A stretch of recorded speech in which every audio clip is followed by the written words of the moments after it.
Dua wong kurir narkoba, yakni TN dan RZ, yang ditangkap bawa 20 kg sabu, divonis hukuman mati dan seumur hidup oleh Majelis Hakim PN Pangkalan Balai.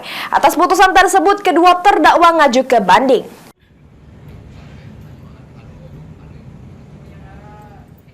Kurir narkoba Tommy Nainggolan, 43 tahun, sama Muhammad Rizky Septian Dwi Putra, 35 tahun, ngaju ke banding terhadap putusan majelis hakim, yang mana Tommy dijatuhi hukuman mati, sementara Rizky hukuman seumur hidup oleh Hakim Pengadilan Pangkalan Balai Banyuasin. Pada sidang tuntutan 7 Desember 2023 yang lewat, jaksa penuntut umum menuntut keduanya dengan tuntutan hukuman penjara seumur hidup. Tetapi pada sidang putusan 21 Desember 2023 yang lewat, putusan yang dijatuh ke majelis hakim berbeda. Terdakwa Tommy Nainggolan dijatuh ke hukuman mati, Rizky Septian Dwi Putra hukuman penjara seumur hidup. Dari putusan majelis hakim Pengadilan Negeri Pangkalan Balai, kedua terdakwa ngaju ke banding atas putusan tersebut.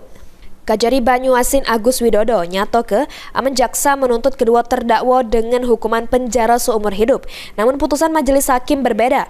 Ini Kajari Banyuasin juga sudah mengajukan ke banding, menyusul banding yang diajukan ke kedua terdakwa. Jadi pada tanggal 7 Desember 2023, kami jaksa penuntut umum pada Kejaksaan Banyuasin telah melakukan membacakan tuntutan terhadap terdakwa Tommy Nainggolan bin Sabar Monang dan terdakwa M. Rizky Septian Dwi Putra bin M. Rosid, di mana kedua terdakwa tersebut melanggar pasal 115 ayat 2 junto pasal 132 ayat 1 Undang-Undang 35 tahun 2009 tentang narkotika dengan pidana penjara seumur hidup.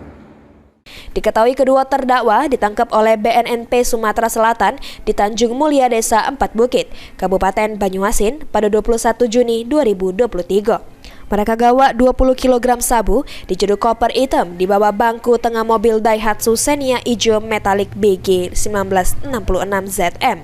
Suryadi, PAL TV.